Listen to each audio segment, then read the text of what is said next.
عليكم ورحمة الله وبركاته. حبايبنا الغاليين، بنعلن عن تاني محطة من محطاتنا من الأماكن المحترمة الكبيرة جدا اللي احنا هنكون متواجدين فيها إن شاء الله. بنقول لحضرتك المرة دي احنا بنتكلم من الجيزة، هنكون موجودين في سنتر بلازا فيصل بمشيئة الله عز وجل. هنكون متواجدين معاك في فيزياء بكالوريا تانية ثانوي، وموجودين معاك علوم متكاملة لحبايبنا طلاب أولى ثانوي.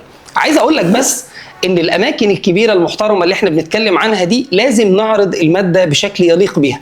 يبقى يليق بيها ازاي؟ يعني عايز اقول لحضرتك ولكل طلاب الجيزه اننا بمشيئه الله عز وجل سواء فيزياء تانية ثانوي او اولى ثانوي علوم متكامله، احنا قررنا نعلن لحضرتك ونشرح لك المنهج بالاي اي. عايز اقول لحضرتك الاي اي يعني كل تفصيله في المنهج بتشوفها بشكل عملي. ضيف على ده كمان انك وانت داخل حصتك عند مستر احمد علاء هندي لك نظاره الفي ار علشان تعيش جو السينما كامل متكامل مع الماده. عايزك تعيش كل تفصيله في المنهج، مش عايز خلاص بقى قرفنا بقى من حته سبوره وقلم وشكل تقليدي. هنطلع بره الكلام ده، لان منهج البكالوريا تقيل قوي قوي قوي، منهج طويل وفيه تفاصيل كتير جدا. مش هطول عليك يا صديقي، علشان خاطر نقول لك بس كان الهدف من الفيديو ان احنا نقول لك متواجدين عندك في الجيزه في بلازا فيصل. المواعيد بتاعتك ان شاء الله تلاقيها في الكابشن او هتلاقيها في اول كومنت. نتقابل على خير، والسلام عليكم ورحمه الله وبركاته.